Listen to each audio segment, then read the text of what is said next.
Do you work on behalf of a charitable mission?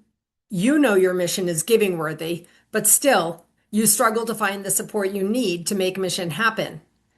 Ask yourself, what do donors want? In this video series, Igniting Philanthropy, TJ McGovern shares wisdom from a stellar fundraising career. The thing he knows for sure? When you engage with people on their giving why, philanthropy is ignited. With TJ, every episode is an expert tutorial. Do your mission a favor. Focus here now. Do your mission a favor, my friends. This has been such a vital video series, easy to watch, fun to listen to. But the most important thing is that if you have watched all 4 episodes and this one, you are going to have a framework to support your team and, most importantly, support your donors and all together make your worthy mission happen. I have been delighted to host this series. I'm Susan Axelrod, the confidence coach. And I want to tell you that if you understand the donor identity code as a fundraiser, you will show up so much more confidence. I'm happy to bring back TJ McGovern. Hi, TJ. Good to see you. This has been amazing. Good to see you as well. I'm looking forward to this final episode. You know, one thing I will say, TJ, kind of, maybe I'll say it a little bit off the record. I mean, I get it. I was a fundraiser for decades of my life, and it is true. You might get a little de-energized, burned out in your career. And there's not a lot new that comes along. I think one of the reasons that this resonated with me the first time I read about it, when you wrote a blog post or an article on it, it's like energizing. It gives me a place to land as a fundraiser. It gives me a vision to have, and it gives me a way to connect with the people I want to help make mission happen. And do you understand what I mean by this? Do you understand how it feels like it could be an energizing tool for fundraisers? Yeah, the philanthropic environment and all the advancement fundraising folks that are working for organization, it's overwhelming. So the idea behind this was to provide a handle and a way to lessen the anxiety, the uncertainty, with a point of understanding of who is this human being across from me that I'm engaging and doing the best job to facilitate their philanthropy for the organization that you represent. So that's where it comes from. And, for years I was unconscious about it until I was like, these are things that keep coming up and up and up. And I'm like, okay, I'm going to write about it. So here we are. I mean, I would say clip this, that question, who is this person I'm sitting across from, and how can I enhance their experience, really help them find legacy and make the impact they want to make in the world? That's so good, TJ. Oh, thank you. Thank you. Okay, so I am not going to take time here and now to review the other 4 donor identities. I want to invite and encourage people to go back, watch this series, watch it a second time, take pen and paper, write your notes, and allow it to integrate so that you can really learn the system. But today, I want to talk about the final donor identity, which is the rebel. So let's talk about the rebel. Who is the rebel and what motivates them?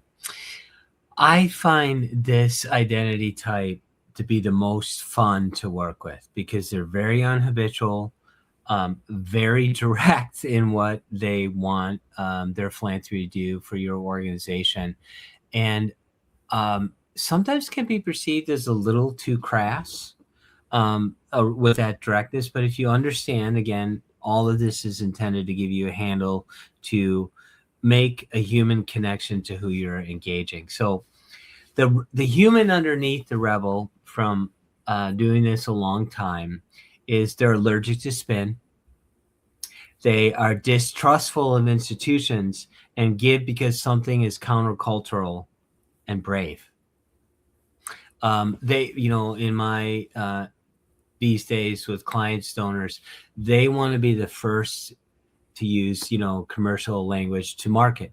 This idea is an incubator, a prototype, and they want to fund it. And it's in your best interest to understand how they want to be communicated, with this new idea. But here's the thing. It's the hardest identity for sure. But as I said, the most fun. And here is my reality ground truth, because the fundraiser is the institution. The fundraiser is the institution through the lens of this identity, the rebel. So a rebel is generally rebellious against something.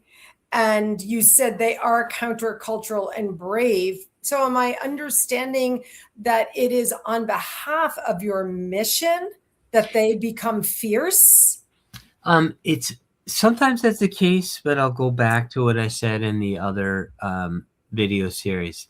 It's a value or plural values that they are doing their best to manifest with this identity. And usually those values are, I don't want to do what everyone else is doing. I don't want to give to the same youth serving organization, and there's 10 of them in our city, blah, blah, blah.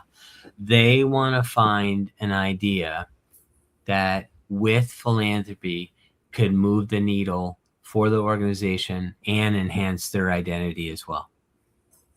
Interesting. I love moving a needle with the organization, but even what's coming up for me, to be honest, kind of organically, my response is, gosh, TJ, I'm not sure how many organizations give donors an opportunity to move the needle, like the way you're saying. Yeah, sometimes that's a large gift immediately over a series of deliberate dialogues over time. This doesn't happen in a week or when your board wants you to increase giving by the third quarter. You get my point there. They want to invest in something that's important to your mission and their philanthropic aspirations. And it could be a kernel of a program. It could be an entirely new program. Well, let me go this way. Oftentimes, this identity type does so much homework about your organization prior to the first engagement. I'm blown away by, they've analyzed the 990. They've talked to board members. They talked to those served. So they have a high aspiration on research before that first conversation begins. Don't assume that they have a blank slate. Another way of saying this is this identity type doesn't like high gloss. They want high content. Interesting. As we've discussed all the way through, this is a framework, but nobody is only one and nothing else. And I already claimed the visionary identity, and I, of course, claimed the legacy builder identity. But I feel the rebel in me coming up in the way that you're describing. I definitely do my research.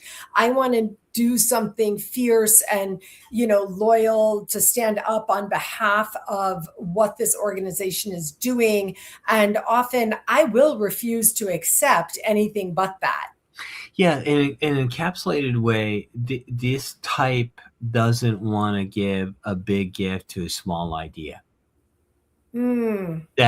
So the rebel has the capacity to accept failure, that it may not work, but they really want you to communicate what didn't work, what's working at regular intervals. That's essential to understand with this identity type. Well, in that case, we want to figure out where are the rebels, because I got to tell you something, TJ, we're looking for the people who want to give a big gift for a big idea. Sometimes we fundraisers are reluctant to put out a big idea. And we're taught you better not fail. Mhm. Of course, in business, you get to fail and move on, but nonprofits don't really get to fail that much. Well, that's partly true, and then I'll kind of flip that. And what I mean by that I think the nonprofit space has inherited the messiest problems of our modern society. Mm, Meaning how you going to solve food insecurity. It's going to take more than just one food bank. It's going to take a bunch of different expertise, willingness to get in there, and this may not work, and then redesign, but keep going. There are a lot of leaders, in my opinion, that are frozen, are afraid of that, don't want any failure on their CV or whatever that looks like. But I right. think that's the best way to figure out this isn't working. And the rebel likes to fund those things that are a kernel, a prototype, hasn't been tested yet, and they're willing to fund it. But again, make sure you communicate with them what's working, what's not, and get their input and advice on how to make it work. I mean, honestly, someone is coming to mind. One of my clients has a donor. They're extremely high level philanthropists, Mm-hmm. but this is a smaller organization, and the wife of the couple has not traditionally been the one involved in the giving the dollars. But this is an organization that's personal to her. And basically, what's been coming up is I feel fierce. She feels fierce about this and not willing to allow this not to work. And yes, there's still a little of the old traditional, well, I got to see it working, but Mm-hmm. I am willing to fund new ideas. Mm-hmm. So I'm surprised to think of this particular person as a rebel, but she does have some of this in her. Yeah, the way to keep and capture the attention of a rebel identity is to tell them what's broken.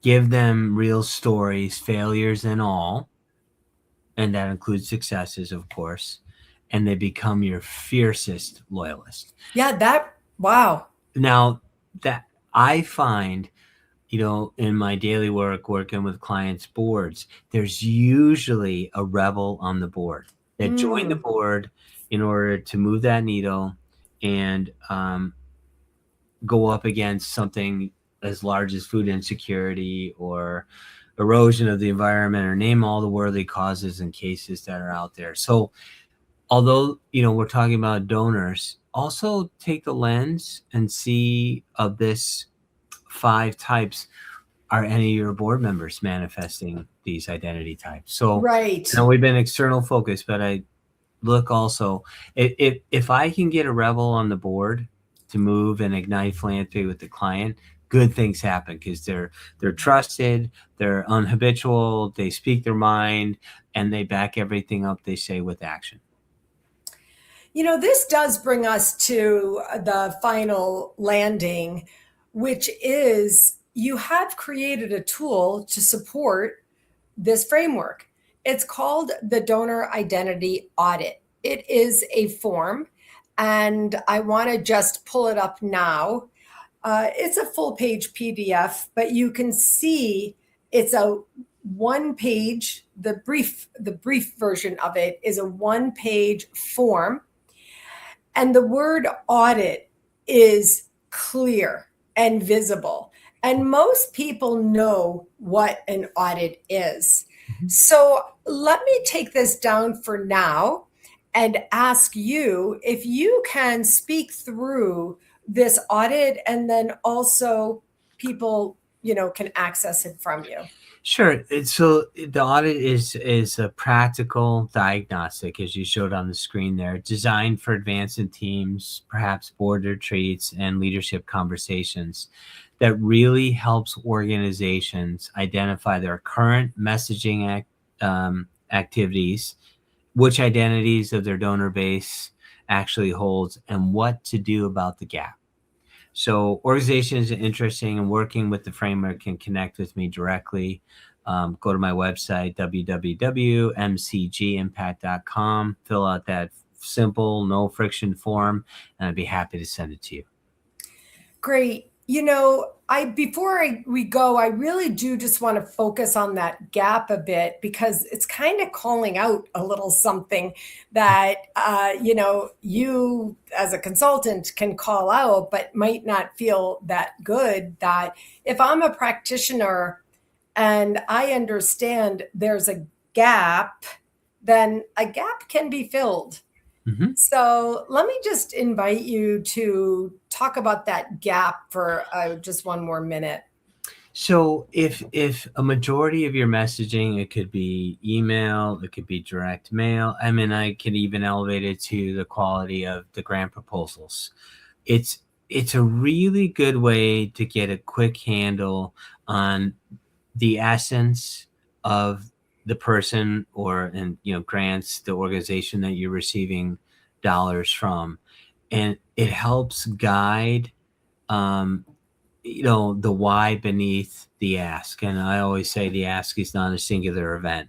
So many fundraisers are working harder and harder. Expectations are going up more and more. And this identity framework gets to the longing of the donor in terms of what aspiration, what guides them, what gets them up in the morning, those kinds of things. I mean, basically, it's exactly what a fundraiser really needs to know. It's where the gift lives. Mm-hmm. It's Where the gift lives, and I would say where the gift flows once that Yes. understanding happens.